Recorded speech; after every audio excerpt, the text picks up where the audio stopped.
হঠাৎ করে হোটেল স্টাইলের মুগলাই পরোটা আর সাথে হচ্ছে তেঁতুলের সস বানিয়ে বাসার সবার প্রশংসা পেলাম। আশা করি আজকের ভিডিও তোমাদের অনেক বেশি ভালো লাগবে। বিস্তারিত জানতে হলে ফুল ভিডিও দেখতে হবে। হ্যালো, আসসালামু আলাইকুম, this is Miran, welcome back to my channel. আজকে আমি বানাবো মুগলাই পরোটা। এই জন্য এখানে 2 কাপ ময়দা নিয়েছি, 1 কাপ নিয়েছি পেঁয়াজ কুচি, পরিমাণ মতো ধনিয়া কুচি আর হচ্ছে কাঁচামরিচ কুচি নিয়েছি। এখানে ডিম লাগবে 3টা, আমি 4টা নিয়ে নিয়েছি, যদি লাগে তাহলে দিব। তারপর হচ্ছে আমি এখানে চিনি নিয়েছি 1 চা চামচ, চাট মশলা নিয়েছি আর তেঁতুলের সস বানানোর জন্য তেঁতুল, লবণ, 1 কাপ চিনি আর হচ্ছে ধনিয়া, আর সাথে নিয়েছি শুকনো মরিচ আর হচ্ছে রুচি টমেটো সস। তো আমি ডিটেলস যখন আবার বানাবো তখন দেখিয়ে দিব। তো এখন ফার্স্টে হচ্ছে আমি পরোটার জন্য ডোটা বানিয়ে নিব। এই জন্য এখানে আমি 2 কাপ ময়দার সাথে 1 চা চামচ চিনি আর হচ্ছে 1/2 চা চামচ লবণ দিলাম আর 2 চা চামচ হচ্ছে তেল দিয়ে দিলাম। তো রান্না সয়াবিন তেল, তোমরা চাইলে অলিভ অয়েল দিতে পারো। এখন সুন্দর করে হচ্ছে সব কিছু একসাথে মিক্স করে এখন এখানে আমি 1/2 কাপ পানি 2 বারে দিয়ে সুন্দর করে একটা নরম সফট একটা ডো বানিয়ে নিব। এখানে 1/2 কাপের থেকেও একটু বেশি লাগতে পারে ময়দা অনুযায়ী, তো আমার 1/2 কাপ লেগেছে। তো আমি সুন্দর করে হচ্ছে মেখে উপর থেকে তেল দিয়ে এখন রেস্টে রেখে দিব 15 মিনিটের জন্য। বর্তমান সময়ে জটিল একটি সমস্যা হচ্ছে কম উচ্চতা। বর্তমানে উচ্চতা বৃদ্ধির জন্য বাজারে অনেক ধরনের প্রোডাক্ট রয়েছে। যারা উচ্চতা বৃদ্ধি করতে চাও, অনেকেই কনফিউশনে থাকো কোন প্রোডাক্ট ইউজ করলে আমার জন্য ভালো হয়, তাদের জন্য আমার সাজেশন হচ্ছে ন্যাচারাল মার্টের এই প্রিমিয়াম হাইটেক্স ফর্মুলা। এটি বর্তমানে উচ্চতা বৃদ্ধির অন্যান্য প্রোডাক্টের তুলনায় বেশি কার্যকারী। আমরা জানি 18 বছরের উপরে আমাদের উচ্চতা আর বাড়ে না, তবে এটি এমন একটি ন্যাচারাল সাপ্লিমেন্ট যেটি তোমার বয়সের সাথে স্যুট করে কাজ করবে সবার ক্ষেত্রে সেম ভাবে। এটি হরমোন ব্যালেন্সের মাধ্যমে 3 থেকে 4 ইঞ্চি উচ্চতা বৃদ্ধি করবে। তো যারা উচ্চতা নিয়ে চিন্তিত আছো তারা এই হাইটেক্স ফর্মুলাটা বিশ্বস্ততার সাথে নিতে পারো। এখন আর কোনো চিন্তা নেই উচ্চতা নিয়ে। আমি এই প্রোডাক্টটি নিয়েছি ন্যাচারাল মার্ট এই পেজ থেকে। তোমরা যদি নিতে চাও এখনই চলে যাও ন্যাচারাল মার্ট এই পেজে, উপরে পেজটা ট্যাগ করা থাকবে আর ক্যাপশনে লিংক দেওয়া থাকবে। এখন পরোটার ভিতরে দেওয়ার জন্য পুরটা রেডি করে নিব। এখানে আমি 1 কাপ পরিমাণ পেঁয়াজ, কাঁচামরিচ কুচি, ধনিয়া পাতা কুচি, তারপর হচ্ছে লবণ স্বাদ অনুযায়ী, চাট মশলা দিয়ে দিলাম 1 চা চামচ, দিয়ে সুন্দর করে হচ্ছে পেঁয়াজ, কাঁচামরিচ, ধনিয়া পাতা সব কিছু মেখে নিব। চাট মশলাটা অপশনাল, তোমরা থাকলে দিবা, না থাকলে ভাজা জিরের গুঁড়ো দিলে হবে, অনেক সুন্দর একটা ফ্লেভার অ্যাড হয়। পেঁয়াজ কাঁচামরিচ যখন সব সুন্দরভাবে মাখা হয়ে যাবে তখন আমি এখানে রুম টেম্পারেচারে 3টা ডিম দিয়ে দিব। আজকে আমি যে 2 কাপ ময়দা নিয়েছি এতে 3টা মোগলাই হবে, এই জন্য আমি 3টা ডিম নিয়েছি। বেশি ডিম নিলে আবার হচ্ছে পড়ে যায়, এজন্য আর কি। এখন হচ্ছে সেই মজাদার তেঁতুলের চাটনিটা বানাবো, মানে সসটা। এই জন্য আমি এখানে তেঁতুলের কাঠটা বের করে নিব, সুন্দর করে পানিতে ভিজিয়ে একদম চটকে নিচ্ছি। আমার তেঁতুলটা অনেক ভালো, ইনস্ট্যান্টলি চটকানো যায়, বেশিক্ষণ ভিজিয়ে রাখতে হয় না।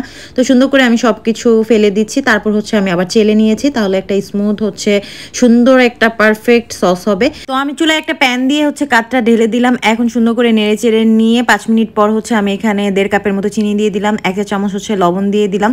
তো লবণ দিয়ে তারপর হচ্ছে এখন সুন্দর করে আমি এটা হচ্ছে জাল পাওয়াবো, মানে একটু জাল দিব। যখন হালকা হচ্ছে একটু ঘন ঘন হয়ে আসবে তখন আমি 1 চা চামচ মরিচের গুঁড়ো দিয়ে দিলাম। দেওয়ার পর এখন দিব হচ্ছে টমেটো সস। তোমরা যে কোনো টমেটো সস দিতে পারো। আমি এখানে ঝাল রুচি যে টমেটো সসটা আছে ওইটা দিয়েছি, আমার কাছে এটা দিলে অনেক ভালো লাগে। তো এটা দিয়ে নেড়ে চেড়ে তারপর হচ্ছে যখন এরকম সুন্দর করে কালারটা চেঞ্জ হয়ে আসবে, কালার চেঞ্জ না হওয়া পর্যন্ত কিন্তু নামানো যাবে না, আর চুলার আঁচ কিন্তু একদম লোতে রাখতে হবে।